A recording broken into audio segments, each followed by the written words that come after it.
नमस्कार मंडळी, श्री स्वामी समर्थ. मी संध्या माझ्या चॅनलमध्ये तुम्हा सर्वांचं खूप खूप मनापासून स्वागत करते.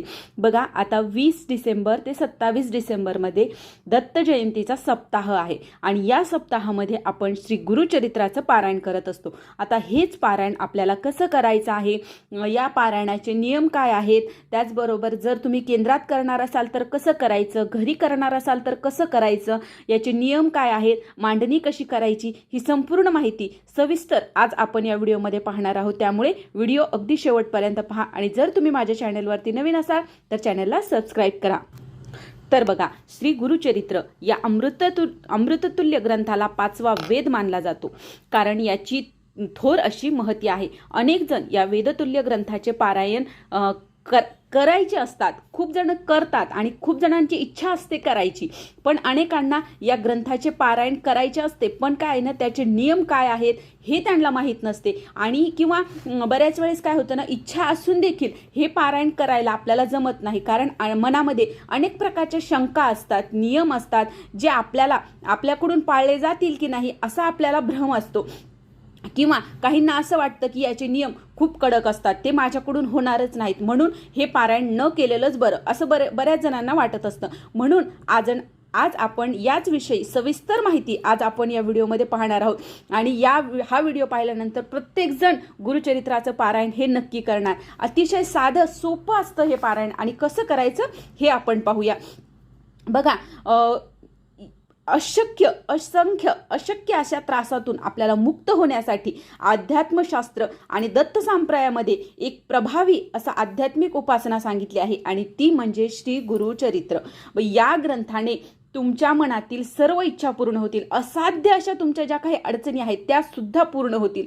तर अशा या दिव्य ग्रंथाचं आज आपल्याला पारायण कसं करायचं हे पाहूया. बघा, आता ज्या वेळेस आपण घरी पारायण करणार आहोत, अतिशय दिव्य या ग्रंथाचा आपल्याला पारायण आपल्या घरी करायचं असेल तर पूर्वेकडे तोंड करून आपल्याला बसायचं आहे आणि एकाच ठिकाणी बसून आपल्याला हे पारायण करायचं आहे. बघा, पहिल्या दिवशी आपण जिथे बसलो आहोत 7 दिवस आपल्याला त्याच ठिकाणी बसून आपल्याला हे पारायण करायचे आहे. आता हे पारायण बघा, नेहमी जर इतर वेळी आपल्याला करायचे असले तर हे पारायण शुक्रवारी आपल्याला या पारायणाची सुरुवात करायची असते. म्हणजे आपल्याला गुरुवारी 7 दिवसापासून आपल्याला 7 दिवस आपल्याला हे पारायण करायचं असतं. तर शुक्रवारी सुरुवात केली तर गुरुवारी या पारायणाची सांगता होत असते, पण आपल्याला सांगता ही शुक्रवारीच करायची असते. 7 दिवस पारायण वाचून घ्यायचं, पूर्ण ग्रंथ वाचून घ्यायचा आणि शुक्रवारी याची सांगता करायची असते, कारण शुक्रवार हा श्री नृसिंह सरस्वती यांचा निजानंद गमनाचा दिवस आहे, म्हणून या पारायणाची सुरुवात आणि सांगता ही शुक्रवारीच करायची असते. पण बघा, आता सप्ताह सुरू आहे, श्री दत्त जयंतीचा सप्ताह सुरू आहे, तर या काळामध्ये आपण 20 तारखेलाच आपल्याला या पारायणाची सुरुवात करायची आहे. दत्त जयंतीच्या पारायण सप्ताहामध्ये आपल्याला सुरुवात करायची आहे. तर बघा, गुरुचरित्र या वेदतुल्य ग्रंथात सांगितले आहे की अंतःकरण असता पवित्र सदा काळ वाचावे श्री गुरुचरित्र. अंतःकरण असता पवित्र सदा काळ वाचावे श्री गुरुचरित्र. म्हणजे काय, ज्या वेळेस तुम्हाला मनापासून वाटेल की श्री गुरुचरित्राचं पारायण करावे त्यावेळेस तुम्ही या ग्रंथाचं पारायण सुरू करू शकता. पण बघा, या ग्रंथामध्ये सांगितलेले काही जे नियम आहेत, नियमामध्ये असं सांगितले आहे की शुक्रवारीच हे पारायण सुरुवात करायची आणि याची सांगताही आपल्याला शुक्रवारीच करायची आहे. पण बघा, आपण आता करणार आहोत तर ते दत्त जयंतीला 20 तारखेपासून. तर बघा, हे जे श्री गुरुचरित्राचं पारायण आहे हे वर्षातून 3दा तरी आपल्या घरामध्ये झालंच पाहिजे किंवा आपल्याकडून झालं पाहिजे, म्हणून आपल्याला हे पारायण यावेळेस नक्की करायचं आहे. तर हा ग्रंथ बघा, प्रत्येक जण हा ग्रंथ पठण करू शकतो. परमपूज्य गुरुमाऊलींनी आपल्या सर्वांसाठी ही संधी उपलब्ध करून दिली आहे. फक्त बघा, भारतातच नाही तर संपूर्ण जगामध्ये लाखो करोडो भाविक हे या वेदतुल्य ग्रंथाचं पारायण करतात आणि त्यांना त्याचे अनुभव देखील येतात. इतका पवित्र आणि साक्षात्कार चमत्कारिक असा ग्रंथ आहे. आता हे पारायण करायचे आहे आपल्याला, तर ते आपल्याला 20 तारखेला करायचे आहे. तर आपल्याला काय करायचं आहे, आदल्या दिवशी म्हणजे 19 तारखेला आपल्याला 4 कुत्रे आणि एका गाईला आपल्याला नैवेद्य द्यायचा आहे. पोळीचा, गव्हाची जी चपाती असते, छोट्या छोट्या चपात्या करायच्या, एक गाय आणि 4 कुत्रे यांना आपल्याला कधी 19 तारखेला आपल्याला हे खाऊ घालायचं आहे. आणि नंतर 20 तारखेलाच आपल्याला पारायणाची सुरुवात करायची आहे. आता बघा, जर तुम्ही एरवी कधी करणार असाल, दत्त जयंतीमध्ये नाही, एरवी जर करणार असाल तर तुम्ही शुक्रवारी पारायणाला सुरुवात करणार, तर गुरुवारी रात्री किंवा गुरुवारी सायंकाळच्या वेळेला दुपारपासून तुम्ही कधीही 4 कुत्रे आणि एका गाईला पोळीचा आपल्याला नैवेद्य द्यायचा असतो. आणि बघा, नैवेद्य दिल्याच्या नंतर आता तुम्ही 19 तारखेला केंद्रामध्ये जाऊन तुम्हाला संकल्प करायचा असतो, किंवा तुम्ही 20 तारखेला सकाळी सुद्धा तुम्ही करू शकता. तर आपल्याला काय करायचं आहे, एक श्रीफळ, खडीसाखर घ्यायची आहे आणि श्री स्वामी समर्थ जवळ तुमच्या एखादं केंद्र असेल, मठ असेल, दत्त महाराजांचा मठ मंदिर असेल, तिथे जायचं आहे आणि महाराजांना आपल्याला प्रार्थना करायची आहे. त्यांना सांगायचं आहे की मी हे श्री गुरुचरित्राचं 7 दिवसाचं पारायण करत आहे, हे माझ्याकडून निर्विघ्नपणे तुम्ही करून घ्या. आणि नंतर आपल्याला त्या दिवशी सकाळपासून आपल्याला पारायणाला सुरुवात करायची आहे. त्याआधी आपल्याला संकल्प करायचा असतो. आता याची आपल्याला मांडणी कशी करायची बघा, जर तुम्ही केंद्रामध्ये करणार असाल तर तिथे तुम्हाला मांडणी वगैरे करायची गरज नाही. तिथे फक्त तुम्ही पाट, एक पिवळे वस्त्र आणि आपला ग्रंथ घेऊन जायचा. ग्रंथ नसेल तर केंद्रात तुम्हाला अवेलेबल करून देतात. पण जर तुम्ही घरी करणार असाल तर महाराजांचा आपल्याला पूर्वेकडे तोंड करून बसायचं आहे वाचनासाठी. आणि आपल्याला मांडणी करायची. एक पाट किंवा चौरंग टाका ठेवा, त्याच्यावर पिवळे वस्त्र अंथरवा, त्याच्यावर दत्त महाराजांचा नाहीतर स्वामी महाराजांचा फोटो ठेवा, पाटाच्या समोर रांगोळी काढा.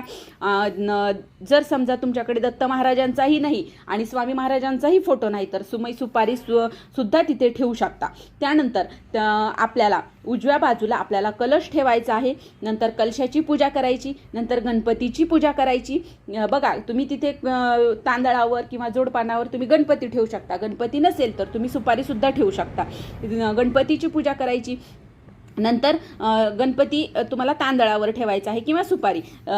त्यानंतर बघा, गणपती म्हणून आपल्याला पूजा केल्याच्या नंतर गणपती बाप्पाला गुळ खोबऱ्याचा नैवेद्य दाखवायचा आहे, दिवा लावायचा आहे. 7 दिवस आपल्याला तो दिवा अखंड तेवत ठेवायचा आहे. शक्य झाल्यास तुम्ही 7 दिवसच ठेवा, तो विजता कामा नाही, ही या गोष्टीचा आपल्याला काळजी घ्यायची आहे. अशा प्रकारे साधीशी मांडणी आपल्याला करायची आहे. आता बघा, जर तुम्ही शक्य झालं तर तुम्ही केंद्रामध्येच करा.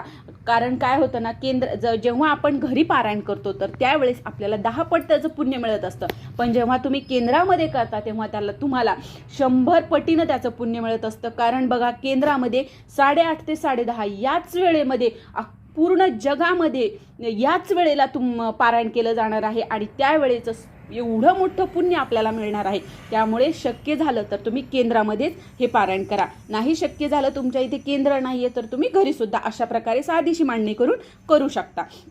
आता बघा, त्यानंतर आपल्याला वाचन काय काय करायचं आहे. तर वाचन कसं करायचं, तर यामध्ये आपल्याला 1 माळ नवारण मंत्राची घ्यायची, 1 माळ श्री स्वामी समर्थ मंत्राची घ्यायची, नंतर स्वामी स्तवन वाचायचं आहे, नंतर गणपती अथर्व शीर्ष म्हणायचं आहे. ते हे सर्व वाचल्याच्या नंतर आपल्याला अध्याय वाचायला सुरुवात करायची आहे. आता या ग्रंथात दिल्याप्रमाणे दररोज कोणचे किती अध्याय वाचायचे हे या ग्रंथामध्ये दिलेलं आहे. आता यामध्ये आपल्याला नियम काय पाळायचे आहेत, अटी काय आहेत हे जाणून घेऊ.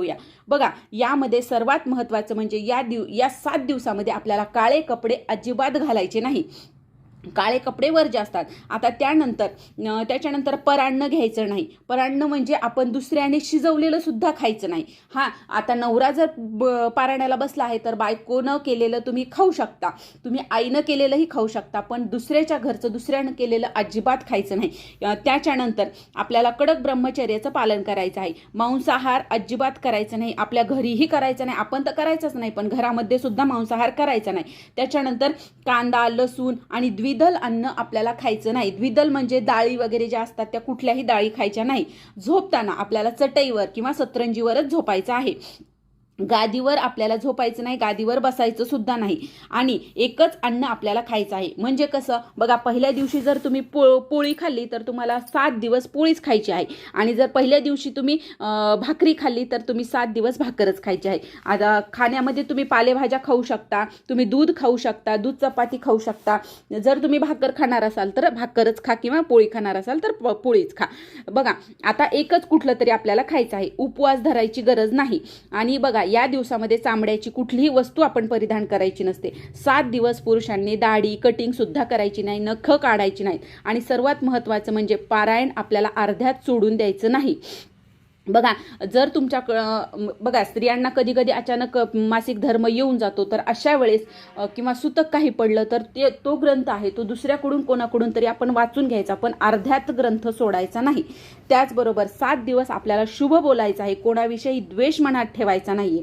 त्याच्यानंतर आता गर्भवती स्त्रियांनी हे पारायणाला बसू शकतात, पण बघा आपल्या शास्त्रामध्ये सांगितलेलं आहे की 7व्या महिन्याच्या नंतर पुढे त्यांनी जास्त काळ बसू नये किंवा त्याच्यानंतर पूजा केली जात नाही. म्हणून शक्य झाल्यास गर्भवती स्त्रियांनी बसा, पण 7व्या महिन्याचा अगोदर तुम्ही पारायणाला बसू शकता. आणि बघा आता हे पारायण तुम्ही पहाटे 3 वाजल्यापासून ते दुपारी 4 वाजेपर्यंत हे पारायण तुम्ही दिवसभरात कधीही करू शकता. पण केंद्रामध्ये हे पारायण 8:30 ते 10:30 याच वेळेमध्ये केलं जाणार आहे. त्याच्यानंतर बघा जर तुम्ही घरी करत असाल तर 12 ते 12:30 या काळामध्ये आपल्याला हे पारायण करायचं नाही. ही वेळ म्हणजे दत्त महाराजांची भिक्षेची वेळ असते. म्हणून जरी तुमचं थोडंफार राहिलं असेल तर तुम्ही उठून घ्यायचं आणि 12 ते 12:30 या काळामध्ये काहीच वाचायचं नाही. तो ग्रंथ जसा आहे तसंच ठेवायचा, नंतर त्याची सुरुवात नंतर तुम्ही वाचू शकता. पण उद्यापनाला काय करायचं आहे तर 8व्या दिवशी आपल्याला उद्यापन करायचं असतं. तर काय करायचं आहे, आपल्याला 4 नैवेद्य बनवायचे आहेत. शक्यतो ते नैवेद्य पूर्णाचेच बनवायचे असतात. आणि बघा 4 नैवेद्य, या नैवेद्यामध्ये एक नैवेद्य असतो तो दत्त महाराजांना असतो आणि 2 नैवेद्य आपल्याला ग्रंथासाठी ठेवायचे असतात. दुसरा नैवेद्य ग्रंथासाठी, तिसरा नैवेद्य गायीसाठी आणि 4था नैवेद्य महाराजांसाठी, असे आपल्याला 4 नैवेद्य करायचे असतात. आणि सकाळ संध्याकाळ आपण जे काही बनवलेलं आहे, समजा आपल्याला जेवायला आपण जे काही बनवलेलं आहे त्याचा आपल्याला नैवेद्य दाखवायचा असतं. बघा आता आपल्याला जेवण करायचं आहे तर आधी आपण पूर्ण ताट वाढून घ्यायचं, तुम्ही ग्रंथाच्या समोर ठेवायचं, नैवेद्य दाखवायचा, नंतर थोड्या वेळाने परत तेच अन्न तुम्ही खाऊ शकता. असं तुम्हाला सकाळ संध्याकाळ करायचं आहे, नैवेद्य दाखवायचा आहे आणि आरती करायची आहे. आणि बघा त्याच्यानंतर आपल्याला संध्याकाळी, दररोज संध्याकाळी जेव्हा आपण ग्रंथ वाचतो तर हा ग्रंथ संस्कृतमध्ये आहे, तर आपल्याकडून याच्यात काहीतरी चुका होत असतात, शब्द इकडे तिकडे होत असतात, तर त्यामुळे क्षमा प्रार्थना म्हणून आपल्याला दररोज संध्याकाळी विष्णू सहस्त्रनामाचं पठण करायचं असतं. बघा तुम्ही श्रवण सुद्धा करू शकता, युट्यूबला लावून देऊ शकता आणि श्रवण सुद्धा म्हणजे पाहून आपण श्रवण करत पठण सुद्धा करू शकता. पण आपल्याला दररोज संध्याकाळी विष्णू सहस्त्रनामाचं पठण करायचं आहे. तर ही अशी साधी सोपी सेवा आहे श्री गुरुचरित्र पारायण कसं करायचं. पण बघा आयुष्यात येऊन एकदा तरी हे श्री गुरुचरित्राचं पारायण करायचं असतं. अशक्य ही गोष्टी शक्य झाल्याशिवाय राहणार नाही. इतका पवित्र आणि दिव्य ग्रंथ आहे, त्यामुळे सर्वांनी शक्य होईल तेवढं या सप्ताहामध्ये 20 ते 27 डिसेंबर मध्ये तुम्ही श्री गुरुचरित्राचं पारायण करा. तर ही छोटीशी माहिती होती श्री गुरुचरित्राचं पारायण कसं करायचं, याचे नियम काय आहेत, ही माहिती मला तुमच्यापर्यंत पोहोचवायची होती. जर तुम्हाला हा व्हिडिओ आवडला असेल तर व्हिडिओला लाईक करा, जास्तीत जास्त लोकांपर्यंत हा व्हिडिओ शेअर करा आणि माझ्या चॅनलला सबस्क्राईब करा. श्री स्वामी समर्थ.